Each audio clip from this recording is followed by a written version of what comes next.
Andrew McGahan for the MacLife.com here backstage at the T-Mobile Arena, standing alongside Conor McGregor. Conor, it seemed that arena was going back and forth at times. There was times when there was a huge roar that really rallied you and it spurred you on. Did you feel that as you were going through the later rounds?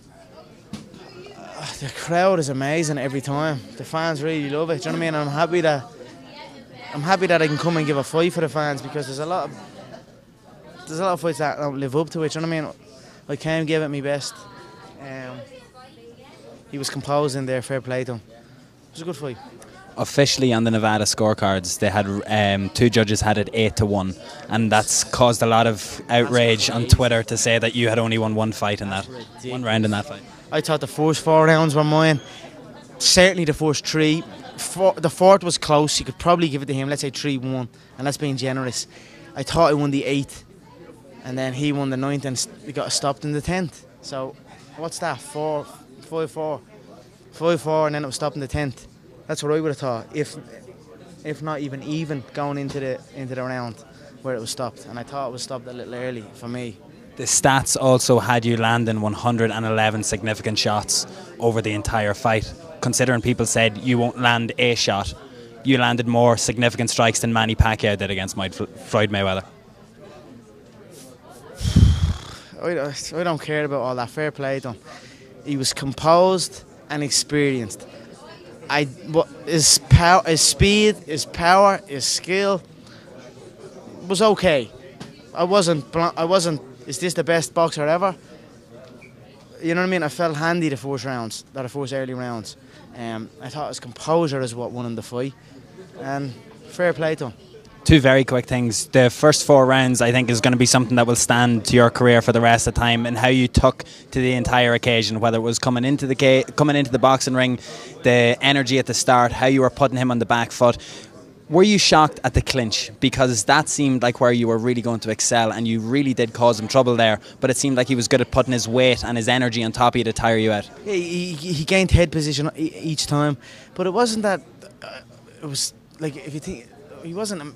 When I entered into the clinch, or I took another hook, or when he threw his right hand to put the frame and I took his back, that's all energy on my behalf. That I'm at the putting energy into that. Whereas in a mixed martial arts bout, it's energy that's gonna.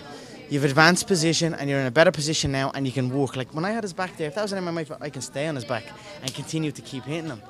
But in a boxing fight, you put the work in to get the back, but the referee separates it and resets you again. So I'm like, there was somewhere in the middle of it, I was like, I'm using all this energy to get to his back, and I'm not landing that many blows that are worth it, but I'm using a lot of energy.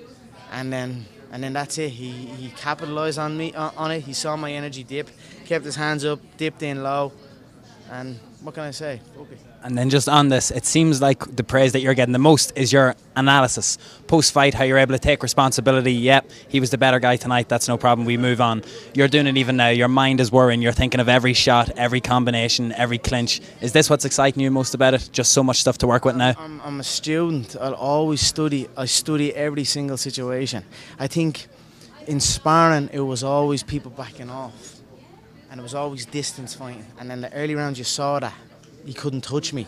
I don't lose the early rounds ever. It's just a moment where it's like, I can't see the final line, and I'm like, I see a big hill, and I have this little dip in energy. And he capitalised on that dip. I think if the ref had let it go and I got to that, similar to the Diaz 2 fight, I have that moment, but I come through it, I recover, and then I get the second win and I go again. I think if I saw the end of the 10th round, I could have came in back in the 11th and the 12th, and that was kind of the picture in sparring as well in the lead up to it. I had these middle to late rounds where I was like dipping, but then I'd come back.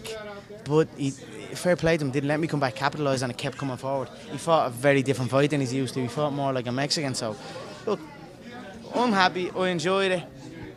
I think with a bit more experience, I beat him. I wasn't overwhelmed by skill, I wasn't overwhelmed by speed, I wasn't overwhelmed by power.